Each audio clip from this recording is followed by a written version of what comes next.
good Vach Shavua Tov, a good week to you, my holy sisters and brothers. It's great to start this week learning with you. Your commitment to be here every day learning with us. It's an amazing, amazing thing. And I'm going to tell you a story about how important it is to make a commitment to a mitzvah that's extraordinary. In fact, two stories, two-parter. First story tonight, next story tomorrow. Let's light up the darkness. Okay, quickly, who's in the house? Melissa in Great Neck, Stephen in New Hampshire, Paul in the Great Northwest, Bella in Florida, Sharon in New Jersey, Ryan in Jacksonville, Florida, Karen in Northern California, Guy in Ohio, Sue Strauss in the house from Chicago, and Spencer in West Hartford, Connecticut. Welcome, everybody. So I just heard this, an extraordinary talk from Rabbi Luria, who visits with us and teaches in our shul pretty regularly. He's not our Rav, but he's an amazing Hasidic rabbi. And so he was talking to us over third meal about a teaching from the last week's Torah portion, very familiar to us in our journey through Bava Kamma, the law that if you steal a sheep, and then you slaughter it or sell it, so when it comes time to make restitution, you owe 4 times the value of the sheep. And if you steal an ox, it's 5 times, right? So why? Why is the sheep 4 times and the ox is 5 times? So a sheep, especially a young sheep, can be carried on the shoulders. An ox, of course, has to be led. So the one who steals the sheep, especially a small sheep, he kind of scurries down the street, and everyone sees him, right? Everyone sees him embarrassing himself as a thief. And the guy leading an ox, he doesn't necessarily look like a thief. He's leading an ox. And so maybe the punishment is greater. And so that leads to the question, this one who devalues his own honor, what is honor worth? What is a person's honor worth? What is a mitzvah worth, right? These intangible, valuable things, very valuable things. But if we're going to put a number on it, what kind of a number are we going to put on it, right? So we've talked about that in assessing damages for humiliation, or a wound, or pain and suffering, and we might say, what would it cost for a person to give up, to go through that pain or to give up his honor in that way, and that might be one way to assess its value. And this, right, Rabbi Luria, to look back at the deal, right, that Jacob and Esau made. You recall that Esau had been out hunting, was so hungry, came back in. Jacob was cooking some lentil stew and said, "Give me that stew." And Jacob says, "Give me your birthright, right? Give me your rights as a firstborn." And Esau says, "Fine, what's the right of a firstborn worth to me if I'm going to die of hunger?" And so he eats the lentil stew and some bread, right, that Jacob also made. And Jacob gets the right of the firstborn. Now, a good shaila, a good question that can be asked, the difficulty with this is, somebody's rights as a firstborn, it must be worth much, much more than a pot of lentil stew. And we have a principle that we've encountered a bunch of times and will again, particularly in Bava Mitzia, that if you make a deal and you overcharge somebody by more than a sixth, right, about 16%, so that can invalidate the deal.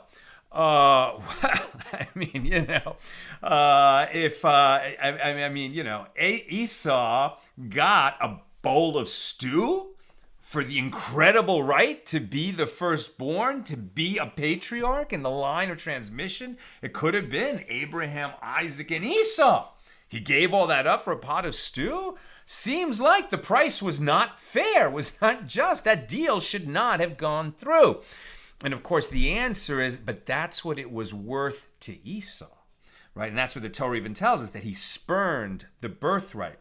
right? And so this principle that someone's honor is worth the value that they place on it, right? So this guy running down the street stealing a sheep, where everyone knows, hey, that's a thief running down the street with a sheep. He's just embarrassed himself. No one will ever do business with him. He's just a known thief. That's how much he values his honor. And likewise with a mitzvah, right? The commitment that you make to do a mitzvah, that's what it's worth. The commitment that you have to value your honor, that's what it's worth. So there's two stories that are just amazing stories. And, our class is not about telling Hasidic stories. So we'll do one tonight and the other one tomorrow, God willing. The first one is about a chassid, right? A disciple of the Opter Rav. Called a Rav, but a Hasidic Rebbe, who lived in the late 1700s, I believe, or mid 1700s. And so like many stories, this Chassid comes to his Rebbe and says, Rebbe, I have 3 daughters. I have no money. I need to marry them off. What am I going to do? And the Rebbe gives him 1 coin, a ruble, and he says, take this ruble and invest it in the first deal that comes your way, and after you buy into that deal, don't sell no matter what. Okay, so he's going to listen to his Rebbe. He goes on his way home. He has to stop for a meal. He stops in an inn, right, a roadside inn.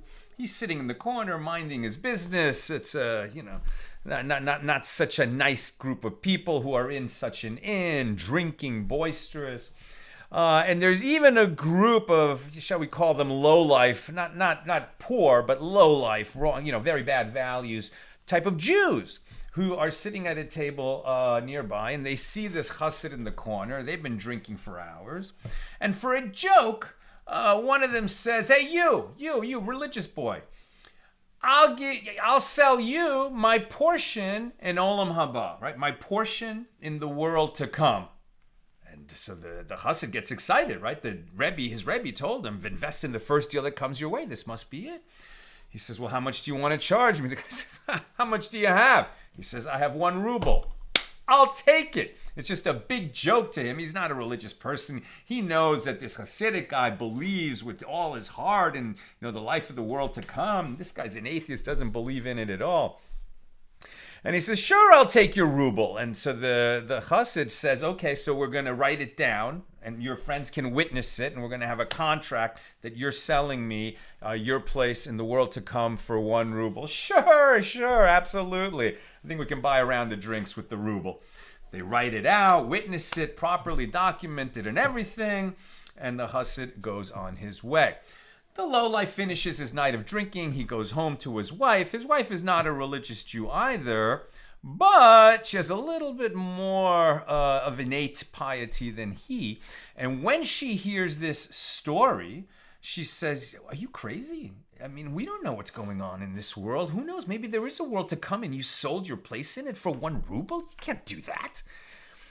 Go! Get out of the house and don't come back until you buy back your place in the world to come. This guy goes, he actually finds the chassid and says, listen, I was drunk, it was a mistake, I want to buy it back. He says, my Rebbe told me not to sell it back. Come on, I'll buy it back to you for 10 rubles. My Rebbe told me no. 100 rubles. My Rebbe told me no. Listen, who's this Rebbe of yours? We got to go see him. They go together to the Rebbe. And tell him the story. And the Rebbe says, well, listen, this chassid is very poor. He has 3 daughters that he needs to marry off. That's going to cost a couple thousand rubles. For that price, I'm sure that he will sell you back your portion in the world to come. And he pays, right? And so somebody later asks the Rebbe, he says, this guy who sold it for a ruble, I mean, what is the value of his place in the world to come? Does he really have a place in the world to come? A guy who would sell it for a ruble? Rebbe says, listen, I don't know what his place was worth in the world to come when he sold it for a ruble. But when he bought it back for 2,000 rubles, yeah, then it became valuable because that's what it was worth to him. Now, tomorrow, with God's help, I'll tell you the follow-up story that really brings this home. An incredible story that took place in a concentration camp and what two Jews went through to eat matzah on Passover, when it was absolutely a prohibited and life-threatening activity. But it's to bring home this idea, and this is what Rabbi Lurie was saying to us, you learn every day. You have a mitzvah of learning regularly. Don't dismiss that mitzvah because something comes up. There was a game on TV. As he put it, somebody sent you an emoji and a text, and suddenly you have something more important to do. You daven with a minyan. I'm guilty. I daven with a minyan every day. Sometimes something comes up. It's raining really hard. I got caught up in doing some business and I missed that day. Don't, right? Don't. The things that you do regularly, that you do for the sake of Hashem, that you do for the sake of your community, the mitzvahs that you do, especially the ones you do on a regular basis, are so precious. And don't let them go for anything at all. Okay, so let's learn together. Here we go. Our daf today is page 99 here in Tractate Bava Kamma, the 21st volume of the Talmud.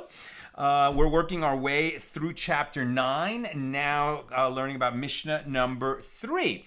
And as we saw yesterday, there was this idea that if you give a completed vessel, in other words, you have a cabinet, you have a jewelry box, you have an object, and you give it to a craftsman to repair it, and he, instead of repairing it, damages it. Okay, so he's an expert. You entrusted him with this thing for the purpose of repairing it, and he ruined it. He owes you the value of the object that you gave him. But if you give him raw wood and say, build me a chest or build me a jewelry box, build me some kind of a vessel, and so now the craftsman puts in a bunch of time and effort, who knows how long it takes, days, weeks, months, and he builds that jewelry box for you. And then once it's built and almost finished, he makes a mistake, and he destroys the thing that he built for you. So the Mishnah said, it seems that in that case, he just owes you the value of the wood. That's certainly one interpretation. That was the first interpretation we heard here in the Gemara. But then the Gemara went on to say, well, no. He, having built for you this vessel, right, that was almost completed and ready to be delivered, and then he ruined it, well, that was for you. It wouldn't have been built if you hadn't commissioned it to be built. So what he owes you is not just the value of the wood that you gave him, but the value of the vessel that was basically your vessel since he built it for you, and then he ruined it. So he owes you the damages for the whole thing. So those are the two views that we have in opposition, and we have not really settled where the law comes out on this. So the Gemara suggests, let us say that a Mishnah on page 100b supports the opinion of Rav Asi, right? Now, what Rav Asi said is that you give him if you give a carpenter a finished chest box or cabinet and he ruins them, he owes you the value of the chest box or cabinet. But if you gave him wood to build the chest box or cabinet and then he destroyed it, then he only owes you the value of the wood that you gave him. So let us say that this Mishnah on page 100b supports the opinion of Rav Asi with regard to one who gives wool to a dyer. Now we're on 99a. And it was burned in the cauldron in which it was dyed. So the dyer gives the owner the value of his wool, not the value of the finished dyed wool that it would have been worth once it was done, but rather just the value of the raw wool that was given to the dyer. So the Gemara infers the value of his wool, yes, the dyer must pay that amount, but the value of the wool and its enhancement after it would have been dyed in the cauldron, no, he need not pay that. And the Gemara suggests, is this not referring to a case where the wool was burned after falling into the cauldron and the dye had taken hold so that it was already enhanced? And one can learn from the Mishnah that a craftsman acquires ownership rights through the enhancement of the vessel, and therefore the dyer need not pay the enhanced value, right? In other words, it's that same idea that you give the guy wood, he builds that beautiful cabinet, chest, box, and then he ruins it by making a mistake. If you own it, well, he owes you the value of the box that he ruined. But since you haven't paid for it yet, right? You gave him the wood. Presumably, you're not going to pay until he gives you the finished box. Through his work on the raw material, the wood that you gave him, he owns the chest of the box. So likewise, you give him this wool in order to dye it. So then he dyes it. He puts that work into it, and it's his until you pay him. Now, you could see that the other side of this argument would be something like, well, imagine you're very involved in the project, right? Like you give a carpenter a bunch of raw materials and he's building you a house. And this is going on for months, and it's going on your property. And he's building a house, and it's built to your specifications and your design, and you're intimately involved in the building of this house, even though he's the one building it. And then, he makes some negligent mistake and the house burns down. Does he really only owe you the value of the raw materials that you supplied? Hasn't he ruined a house that was almost done and that was worth the value of the house? You can see the two sides of the argument. Now, Shmuel said about this, bringing this Mishna about giving the wool to the dyer and it was burned and the dyer only owes you the value of the raw wool. Therefore, we can learn out from that the carpenter who ruins your box that he built for you only owes you the value of the raw wood. Shmuel says, no, this is not a proof. With what are we dealing here? We're dealing with a case where the wool was burned at the moment of falling into the cauldron, before the dye had taken hold, so it was never enhanced, it never became dyed. Of course he only owes you the value of the raw wool. And we can't compare that to the carpenter who built the box. And the Gemara asks, but according to this opinion, what would the law be if it was burned after falling into the cauldron when the dye had taken hold? Would the dyer give the owner the value of his wool and its enhancement, meaning what it would be worth after it was dyed? Shall we say that Shmuel does not accept the statement of Rav Asi and holds that a craftsman does not acquire ownership rights through the enhancement of the vessel, and therefore if it's not his, it still belongs to the guy who commissioned the box, and therefore that would mean that the carpenter does owe the full value of the box that he himself built out of the raw wood. But the Gemara rejects this statement. Shmuel could have said to you, with what are we dealing here in the Mishnah? We are dealing with a case where the wool and herbs used in the dye both belong to the homeowner, and the dyer is taking only the payment of his hand, i.e. the wages for his labor and nothing else.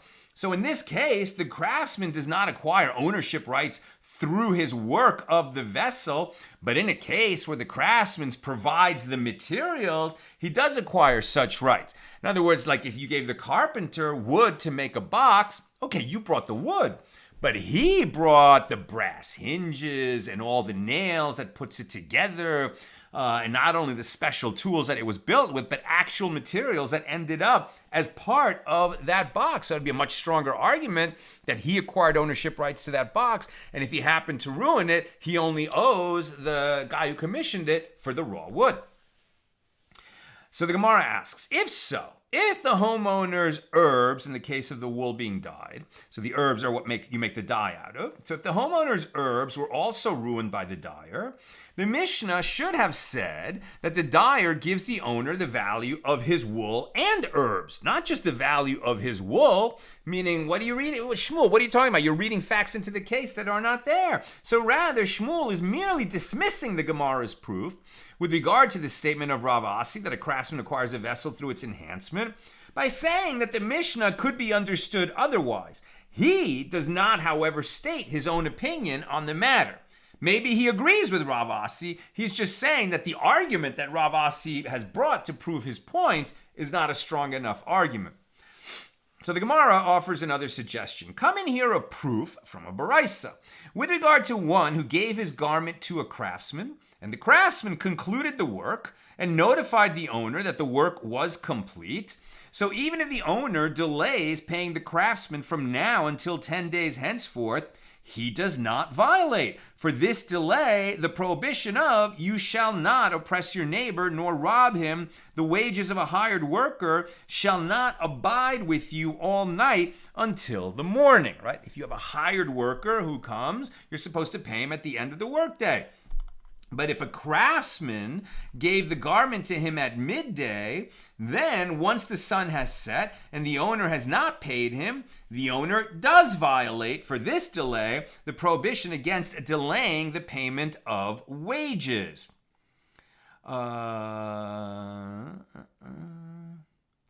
Right, so very interesting. So the difference is, right, the craftsman says, okay, you gave me wool, I made a suit for you, come pick it up.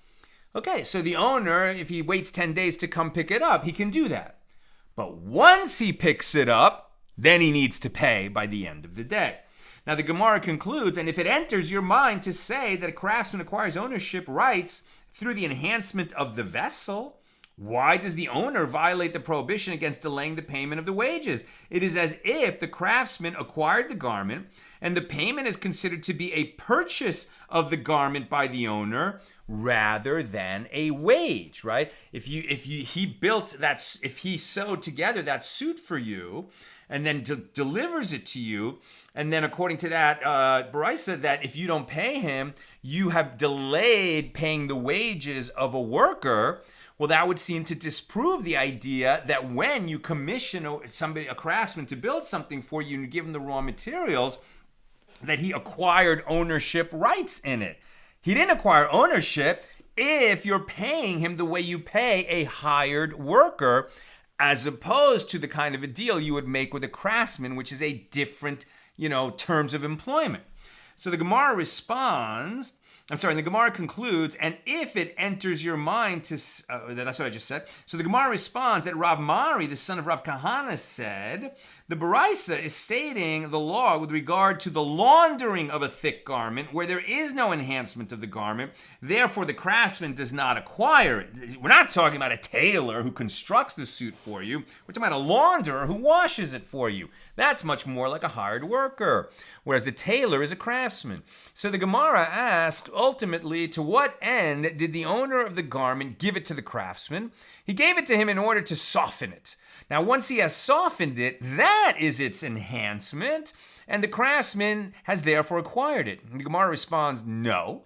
It is necessary to teach this law in a case where the owner hired the craftsman for treading, i.e. to forcefully tread on the garment in water until it softens, with the owner paying the craftsman a ma, which is a coin, for each tread. So the difference is that this is considered hired labor, where the craftsman is paid based on the number of times that he performed an action, and not contractual labor, where he is paid based on the outcome, in this case, a softened garment.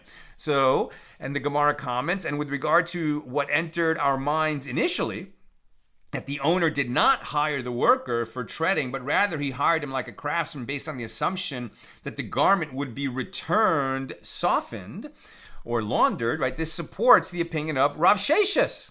And they ask Rav Sheshis, if one hires a contractor who is not paid an hourly wage, but is paid upon the completion of his task, and the one who hired him does not pay him on the day that he completes the work, then does he violate for such a delay the prohibition against delaying the payment of wages, or does he not violate that prohibition? And Rav Shesha said to them, he does violate the prohibition.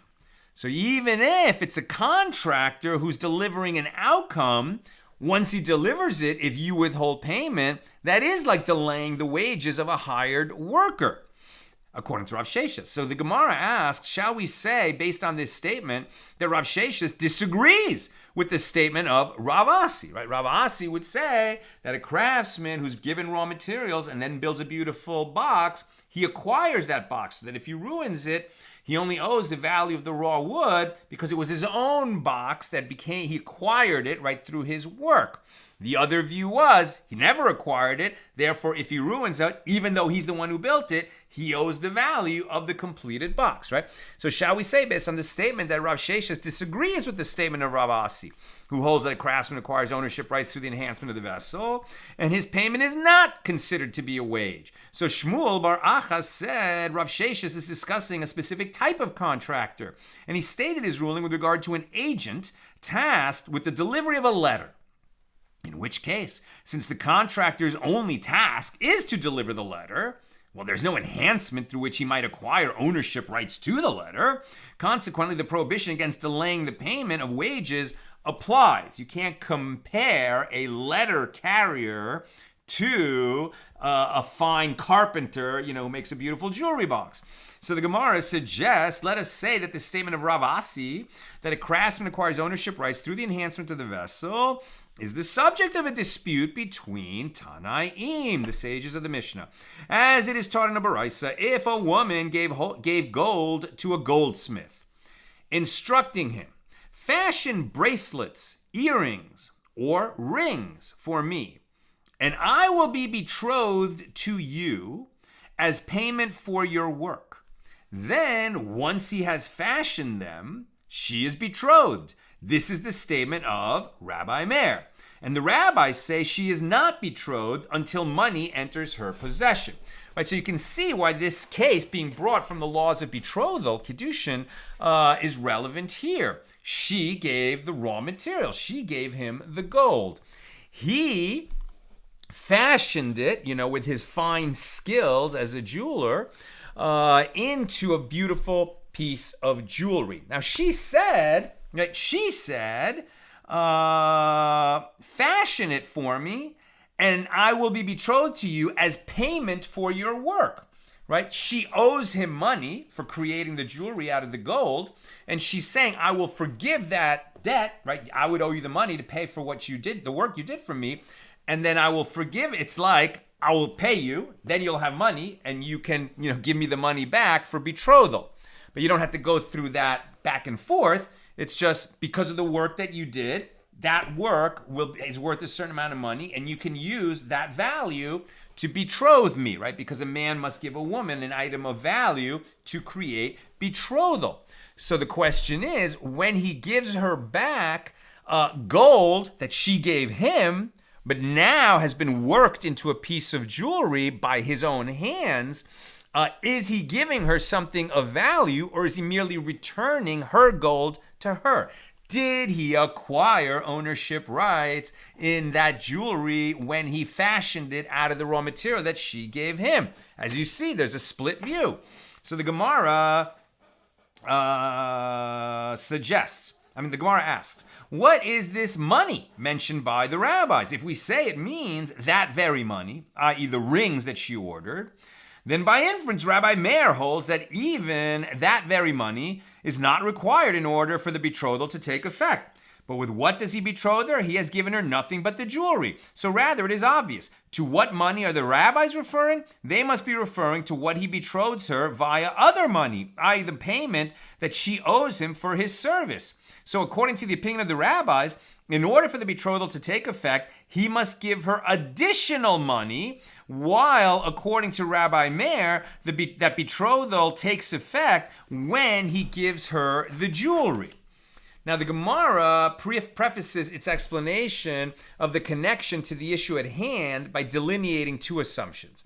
And those who say that Rabbi Meir and the rabbis are engaging in a dispute with regard to the issue of a craftsman acquiring ownership rights through the enhancement of a vessel, assumed that everyone agrees that the obligation to pay a wage is incurred continuously from the beginning of the period he was hired to its end, i.e. the obligation to pay for a service begins when the hired party commences work and the sum owed increases as he proceeds, right? She gives him the gold, make a ring out of it. He works for one day. At the end of one day, she actually owes him the wage for the work that he did that day. And, let's say it takes 2 weeks to do it. So after 14, let's say he works 10 business days. So at the end of the 10 business days, he has accrued a debt from her, and she owes him the full value of what they contracted to pay. Right? But if he was somehow stopped from working after one day, she would owe him 1 day's pay. The other view would be, no, she hired him to give her a ring. Until there's a completed ring, she doesn't owe him anything. Right? Those are the two different views. Why does it matter? Because it produces a different outcome, as we shall see. The fact that he is not paid from the time he commences work establishes the wages as a debt. Consequently, the wages now have the status of a loan. And they also assume that everyone agrees that with regard to one who betroths a woman with a loan, that she is not betrothed. You can only betroth a woman with something that belongs to you, right? I can't borrow $100 in order to betroth a woman. If I'm then going to, especially I can't borrow an object. I can't borrow a ring, certainly, and give it to her. Okay, now we're betrothed. Okay, now I need the ring back because I borrowed it from a friend. That's not a betrothal. Now, based on these assumptions, the Gemara asks, so what is it not that they disagree with regard to whether a craftsman acquires ownership rights through the enhancement of the vessel? As Rabbi Meir holds that a craftsman acquires ownership rights through the enhancement of the vessel, and since he owns the enhanced value of the vessel, when he gives the jewelry to her, he is giving her something valuable that he owns, and therefore she is betrothed. And the rabbis who disagree with Rabbi Meir hold that a craftsman does not acquire ownership rights through the enhancement of the vessel, and since a craftsman, in this case the goldsmith, does not own the jewelry, he cannot betroth a woman with it, right? So that would seem to suggest that the rabbis disagree with Rav Asi in the case where you give wood to a carpenter, he builds the box, and before he can give it back to you, he makes a mistake and ruins it. Since he never acquired ownership to it, that's your box, and now he owes you the value of a finished box. But the Gemara rejects this explanation of the dispute between Rabbi Meir and the rabbis. No, it is possible that everyone agrees that a craftsman does not acquire ownership rights through the enhancement of the vessel. But here they disagree with regard to the issue of whether the obligation to pay a wage is incurred continuously from the beginning of the period he was hired to its end. So Rabbi Meir holds that the obligation to pay a wage is incurred only at the end of the period for which he was hired, i.e. the owner is obligated to pay only when the work is complete, and therefore the goldsmith's wages do not have the status of a loan, but rather of a sum that she becomes obligated to give him at the time of delivery. If he gives her the jewelry without asking for that money, it is as though he gave the money from his wages to her, and she may be betrothed with it. And the rabbis hold that the obligation to pay a wage is incurred continuously from the beginning of the period he was hired to its end, and therefore his wages have the status of a loan, and she cannot be betrothed with them and must be given additional money for a betrothal to take effect. And if you wish, say instead that everyone agrees that the obligation to pay a wage is incurred continuously from the beginning of the period he was hired to its end, and here they disagree with regard to one who betroths a woman with a loan. And Rabbi Meir holds that with regard to one who betroths a woman with a loan, she is betrothed, and the rabbis hold that with regard to one who betroths a woman with a loan, she is not betrothed. Rava said another interpretation. Now we're on 99b. Everyone agrees that the obligation to pay a wage is incurred continuously from the beginning of the period a craftsman is hired to its end, right? That means you owe him wages day by day. You don't have to pay until the end, but it's like the craftsman is lending you the money that you're not paying him, right? So it is a loan, right? It is a loan. And everyone agrees with regard to one who betroths a woman with a loan that she is not betrothed. And everyone agrees that a craftsman does not acquire ownership rights through the enhancement of the vessel. But with what are we dealing here? We are dealing with a case where the craftsman, the goldsmith, added a jewel of his own for her, right? That's like the dyer who used his own herbs, or the carpenter who added his own beautiful brass hinges. Here, the goldsmith adds a jewel to the ring. Now, Rabbi Meir holds that if a man betroths a woman with a loan and one peruta, the smallest coin there is, well, her mind is focused on the peruta. Therefore, in this case, where the jewel serves as the betrothal money, she is certainly betrothed because she doesn't care that, she owes him money that's like a loan. That can't be forgiven to create betrothal, but he added the diamond that's on the ring. So certainly there's a betrothal. But the rabbis hold that if a man betroths a woman with a loan and one peruta, her mind is focused on the loan. She knows that he still owes her, or she owes him wages that she hasn't paid, and he's giving her a ring, that isn't really his. And so even though he added a diamond, there's the problem of the rest of the ring, and therefore, maybe it's not a diamond, maybe it's just a little bit of cubic zirconium, looks nice, is not really worth very much, not as much as the gold. It is something that he himself added. So, but if she's more focused on the ring than the little thing he added to it, no betrothal. And that would be the view of the rabbis. And Rabbi Meir and the rabbis disagree also in the dispute between these Tanaim, as it is taught in the Tosefta Tractate Kedushin 3:4. If one says to a woman, be betrothed to me with the payment for which I have worked for you, she is not betrothed, as the payment is a loan, since she already owes him this money. She owes him the money, right? She owes him the money. Canceling that debt, nice thing to do, but you can't use that as betrothal money. Now, what's interesting is, well, if she pays him, then he's going to have money in hand. It's his money. Then he could betroth her with it. Yes, he could do that. But they, created the legal structure that wasn't that. Forgiveness of a loan doesn't work to create betrothal, according to this view. But if he says, be betrothed to me with the payment for which I will work for you, she is betrothed. As from the moment he is entitled to the money, he gives it to her for her betrothal. Rabbi Nassan says, if he says, be betrothed to me with the payment for which I will work for you, she is not betrothed. As Rabbi Nassan holds that the obligation to pay a wage is incurred continuously from the beginning to the end, and which means that upon the completion of the labor, it is a loan. And all the more so if he says, be betrothed to me with the payment for which I have worked for you in the past, it hasn't been paid yet. Again, without actually the money changing hands, it's using a loan to create betrothal, and it doesn't work. So the Baraisa cites a third opinion.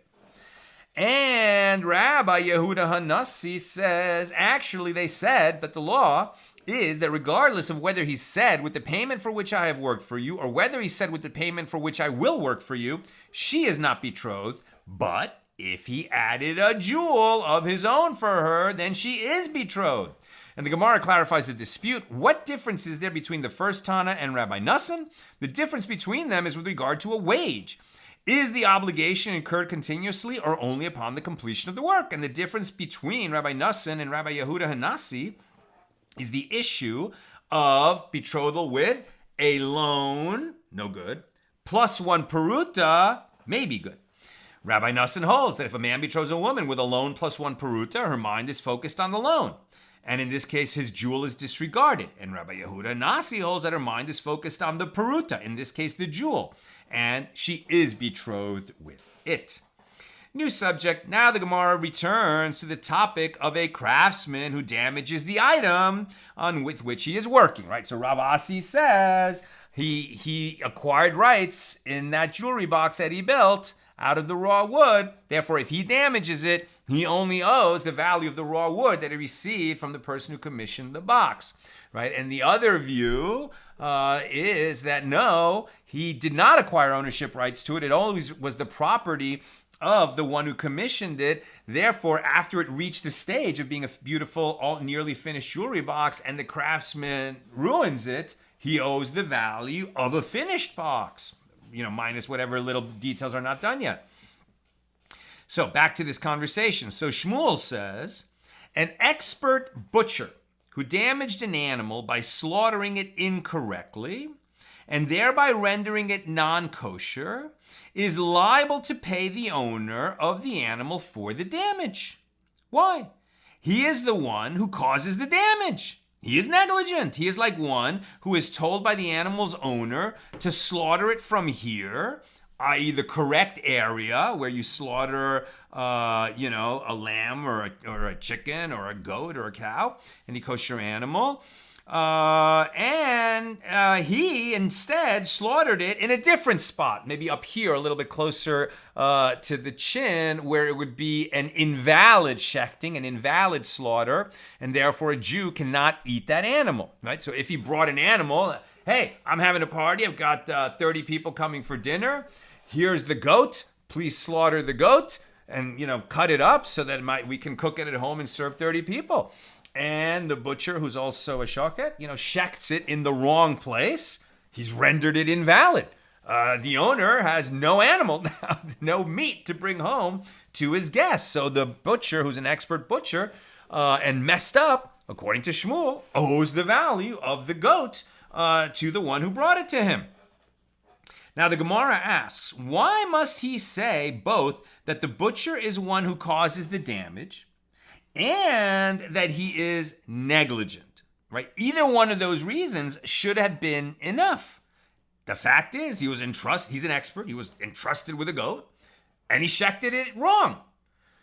Now, that could happen because he was negligent or because of unavoidable circumstances, right? Like maybe the goat, when it was about to be shechted, somebody nearby, dropped a cymbal that went crash, and the goat jumped right at the moment that it was going to be shechted, and that's why it was shechted in the wrong place on its throat. Now, the butcher didn't do anything wrong. That's not negligence, but he was entrusted to shecht it, and he didn't do it, right? So so now the question is being asked, why does Shmuel have to say both that he's the one who caused the damage and that he was negligent in order to ascribe damages? It would seem that because he stated both things, that if the guy caused the damage but was not negligent, then he wouldn't be liable. Let's see.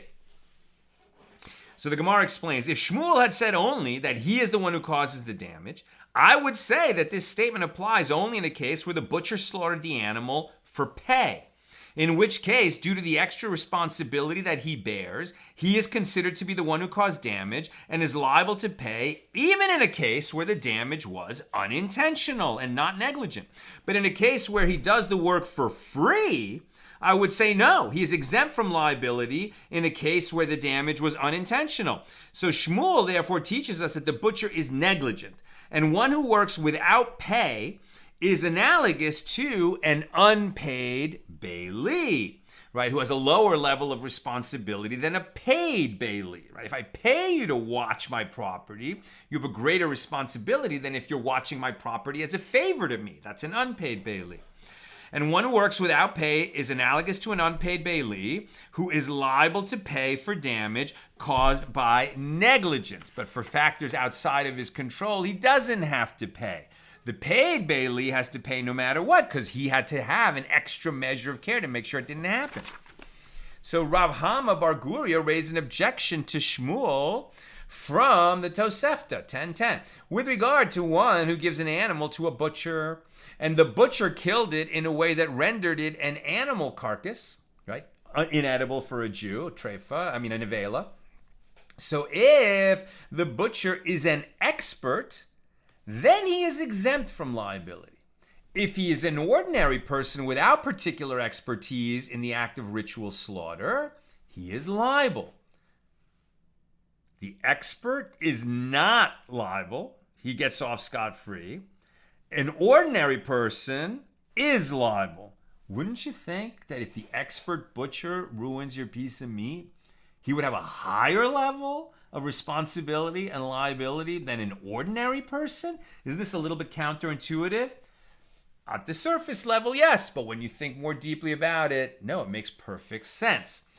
And if the owner of the animal paid the butcher, then regardless of whether he is an ordinary person or whether he is an expert, the butcher is liable to pay for the damage. And this indicates that an expert butcher who slaughtered the animal improperly is exempt if he slaughtered it without pay. Okay, so we get that if it's without pay, there's just going to be a lower level of responsibility. But if we're talking about where you ask somebody, please do this for me, you're not paying, so it's a favor, and the expert ruins your goat so that it can't be eaten, he has no liability, he's exempt. But an ordinary person that's doing this favor for you, if he ruins your goat, he is liable. And why would that be? Because the expert is an expert, And the assumption is that if he ended up ruining the piece of the goat and checking it in the wrong way, despite his expertise, it's because something happened, right? The animal was shocked by a loud noise and it jumped. The animal, just happened to have a sickness at that moment. Some unforeseeable circumstance happened. And that's why it ended up being rendered a nevela, an inedible carcass for a Jew. And so the expert butcher who's doing this favor for you and sadly didn't work out, but he doesn't owe you any money. As opposed to the ordinary person who says, yeah, I checked it, no problem. And then he ruins it. The assumption there is the guy didn't know what he was doing. He shouldn't have represented that he's able to do this for you and acquire the value of doing you a favor. He's a schmuck. He shouldn't have said that he could do it. When he held himself out as somebody who could do it, despite his lack of expertise, he took on the risk that if he messed it up, he would be liable. So one of the sages so that was the argument. So this indicates that an expert butcher who slaughtered the animal improperly is exempt if he slaughtered it without pay.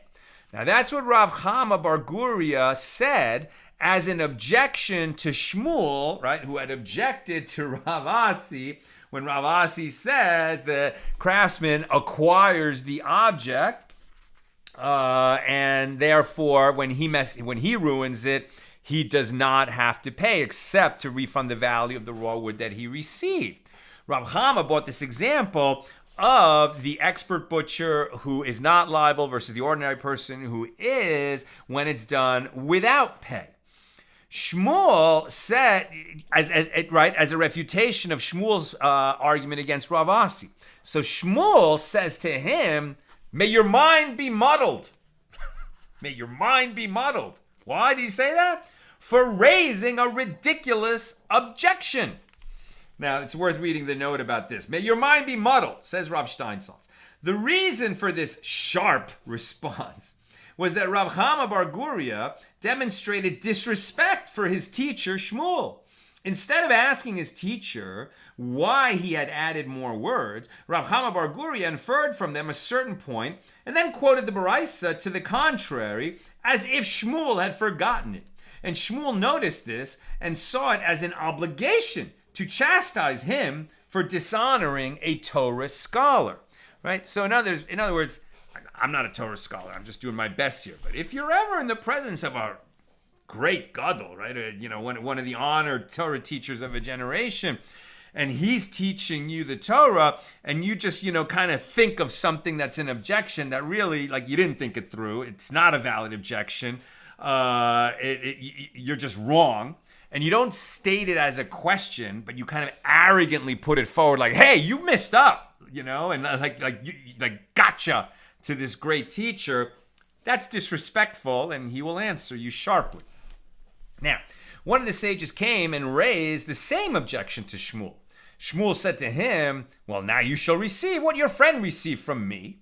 Since I say to you, my statement in accordance with the opinion of... So now Shmuel's explaining why the guy is wrong. I said to you my statement in accordance with the opinion of Rabbi Meir. And you say to me, i.e. you raise an objection based on the opinion of the rabbis. Why were you not precise in your consideration of my choice of words? As I say, he is one who causes damage. He is negligent. He is like one who is told by the animal's owner to slaughter it from here, and he slaughtered it from there. So who accepts this reasoning? It is Rabbi Meir, who says he should have taken upon himself the responsibility to perform his task properly.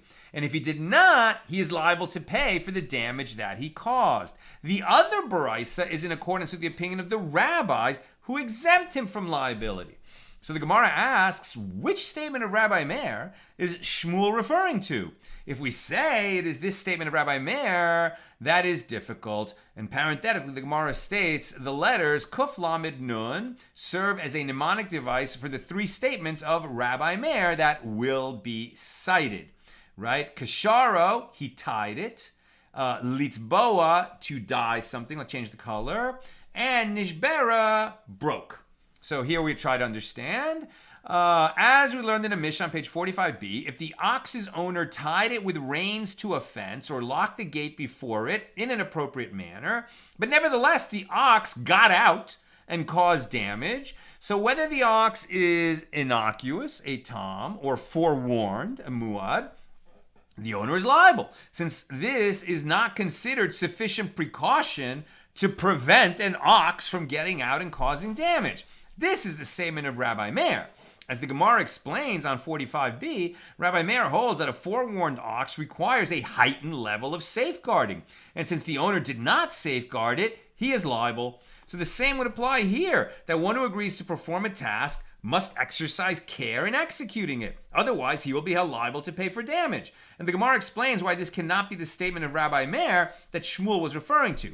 There in that Mishnah, the sages disagree with regard to the interpretation of biblical verses, not logical reasoning, as the Gemara explains there, and conclusions cannot be drawn from that law to this one, because the nature of the disagreement does not apply here. So rather, it is this statement of Rabbi Meir that Shmuel is referring to, as we learned in a Mishnah on page 100b.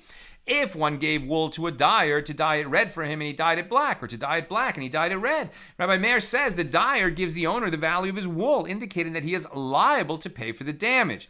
And the Gemara rejects this opinion. This statement also does not prove that, according to Rabbi Meir, a worker is liable to pay for a job performed improperly, since there the dyer burned the wool, thereby removing it from the owner by direct action. Rather, it is this statement of Rabbi Meir that Shmuel is referring to, as we learned in a Baraisa. If one's jug broke on the road and he did not remove it, or if his camel fell on the road and he did not stand it up, Rabbi Meir says he is liable for the damage that they cause. And the rabbis say he is exempt according to human laws, but he is liable according to the laws of heaven.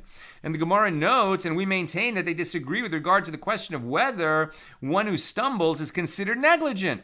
According to the opinion of Rabbi Meir, one who stumbles is considered negligent, since he should have paid attention while he was walking.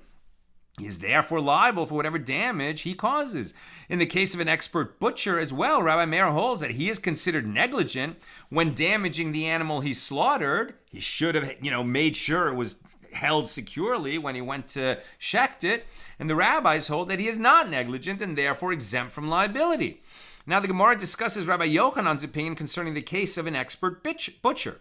Rabba Bar Chana says that Rabbi Yochanan says an expert butcher who damaged an animal by slaughtering it incorrectly and thereby rendering it non-kosher is liable to pay the owner of the animal. And even if he is as expert as the butchers of Tzipori, it is not considered an accident and he is considered to be at fault. It was not circumstances beyond his control. He had the job of shechting it properly. He messed up. He's responsible. Even if there were unforeseen circumstances, he should have been more careful. And the Gemara asks, and did Rabbi Yochanan actually say this? But didn't Rabbi Bar Chana say that there was an incident in which a butcher who damaged an animal was brought to a court before Rabbi Yochanan in the synagogue of the town of Meon? And Rabbi Yochanan said to the butcher, "Go bring proof that you are an expert at slaughtering chickens, and I will exempt you from payment." The Gemara responds, this is not difficult. There were additional circumstances in that case. Here in that incident, the butcher slaughtered the animal for free, and he is therefore exempt. While there, in Rabbi Bar Chana's previous statement, he slaughtered the animal for pay, and is therefore liable to pay for the damage. And this is in accordance with that which Rabbi Zera says. One who wants a butcher to be liable to pay him in the event that he damages the animal during slaughter should advance him a dinar so that he is paid for his services and he is consequently liable to pay damages. Makes perfect sense. You want to make sure that you get a job done right? Pay! Hire a professional. Don't just get your friend who says he knows how to do it and could easily mess up. Like if you're moving, much cheaper to have your friends, move all your stuff and put it in boxes and put it on a truck. But don't be surprised if things get damaged on the way. The Gemara raised an objection from the Tosefta, one who brought wheat to another to grind for him, and the miller did not wet the grain sufficiently for the grinding to be performed effectively, and as a result, he converted the grain into bran or coarse bran. Or if one gave flour to the baker and he made bread that is underbaked and tends to crumble. Or if one gave an animal to a butcher and the butcher killed it in a way that rendered it a nevela and inedible for a Jew. So the worker is liable. because he is like a paid bailee. And this indicates that even if the work was done for free, the worker has the legal status of one who is paid, and he is liable to pay for the damage. And the Gemara answers by amending the Baraisa, say instead, because he is a paid bailee, this is one who actually received payment. That's why he's liable. The Gemara relates there was a certain animal that was slaughtered with an incision not in the neck, right? Meaning in the wrong place. And that was brought before Rav, and he declared it not kosher. And he exempted the butcher from paying its value. And Rav Kahan and Rav Asi encountered that man, i.e. the owner of the animal, and they said to him, Rav did two for you. Two things for you. He did two things for you. I'm almost done. Questions or comments, please get them in. And the Gemara asks, what are the two things that he did? Right? What are the two things that according to the opinion of Rav Kahan and Rav Asi, when Rav said to this man, right, who brought an animal to be slaughtered by a butcher, and it was a questionable whether it had been shechted properly or not, and Rav said, no, it was not shechted properly, so sorry, you can't eat the animal, and the butcher that did it is not liable to pay you for the animal. So you would think, did two nasty things for you. The owner of the animal is out an animal, and the butcher doesn't owe him any money. So you would think he's frustrated. Why would you say that Rav, in making this ruling, did him two favors? So what are the two? If we say that there were two unfavorable rulings, what are they? One is that he should have declared the animal kosher, in accordance with the opinion of Rabbi Yosef, the son of Rabbi Yehuda, who says that an animal that has been slaughtered in this manner is kosher. It was barely in the wrong place. So even according to some expert opinions, it was a kosher animal, but according to other expert opinion, not. Right? It's a real borderline case, whether the shechting was done properly or not.